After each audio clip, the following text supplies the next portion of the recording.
मुअज़्ज़ज़ सामीन मोहतरम, स्टेज पर जलवागर उलमाए कराम, तहरीक लब्बैक या रसूलुल्लाह की मजलिस शूरा के मेंबरान और मशाइख़ इज़ाम और पंडाल में मौजूद अमीरुल मुजाहिदीन के शेर कि जिनकी रगों में अब खून की बजाय जज्बा दौड़ता है, जिनके लहू की हरारत से अब सूरज भी शर्मिंदा शर्मिंदा रहता है। बात उस मकाम पे खड़े होकर करने लगा हूँ जो मेरे अजदाद की ज़मीन है। बात यहाँ से आगाज़ करता हूँ कि टकराव जब मिल्लत के इन झूठे खुदाओं से हुआ था, टकराव जब मिल्लत के इन झूठे खुदाओं से हुआ था, आगाज़ बगावत मेरे गाँव से हुआ था। आगाज़ बगावत मेरे गाँव से हुआ था। गौर कीजिएगा कि जब भी कोई पूछेगा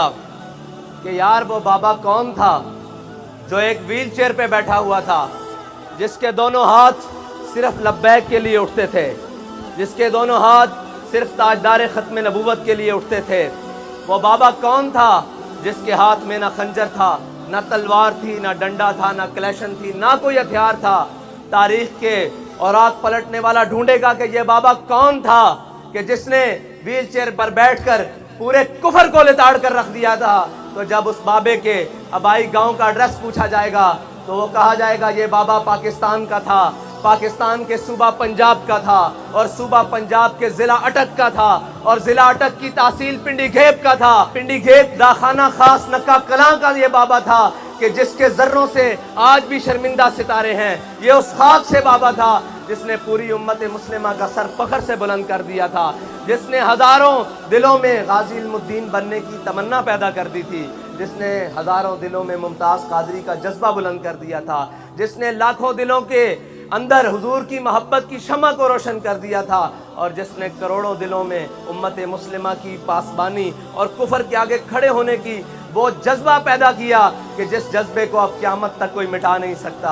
हदीस में आता है कि हज़रत बर्रा बिन मालिक, हज़रत अनस बिन मालिक के भाई, हमने अपने कायदे मोहतरम की ज़ुबानी सुना कि आप बिल्कुल छींटके से बदन के मालिक, बिल्कुल पतले से। फरमाते हैं कि जब जंग यमामा हुई तो वो तमाम मुनकिरीन ख़त्म नबूवत एक किला बंद हो गए, और बड़ा मजबूत किला था, जो करीब जाता ऊपर से आग फेंकते शीशा पिघला के फेंकते और जनाब तीर मारते, शहीद हो जाते। हज़रत बर्रा बिन मालिक आए और आपने सहाबा से अर्ज़ की,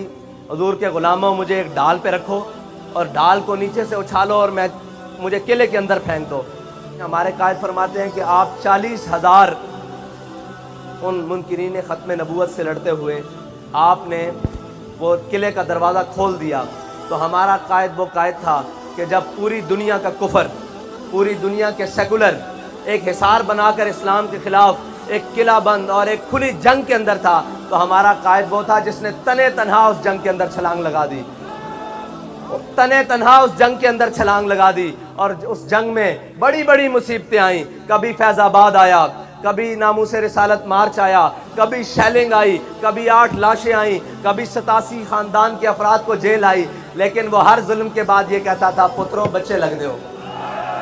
बाबा जी एक अपने अंदाज में कहते सन, भाई इस तो ज़्यादा तुसी कर भी की सकते हो, क्योंकि साढ़े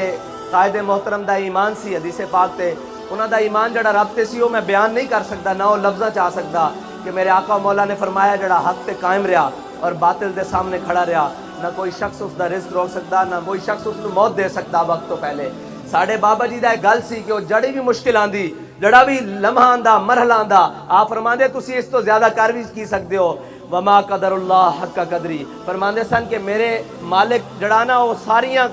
कुदरत रखदा, और फरमांदे सन वमा करू व मकर अल्लाह वल्लाहु खैरुल माकिरीन। फरमांदे सन जितनी झूठियां तदबीरां कर लवो, मेरा रब एक दिन इस्लाम नू गालिब लियाएगा, और उन्हां दी ज़बान और उन्हां दे अल्फाज निकले हुए इंशाअल्लाह मैनू यकीन है, बल्कि सानू सब नू यकीन है कि इंशाअल्लाह वो जल्द वक्त आएगा कि जिस दिन पाकिस्तान के अंदर, पूरी दुनिया के अंदर इस्लाम का झंडा बुलंद होएगा और उम्मत मुस्लिमा सुरखरू होएगी और पाकिस्तान उसकी क़यादत करेगा इंशाअल्लाह। वो वक्त दूर नहीं।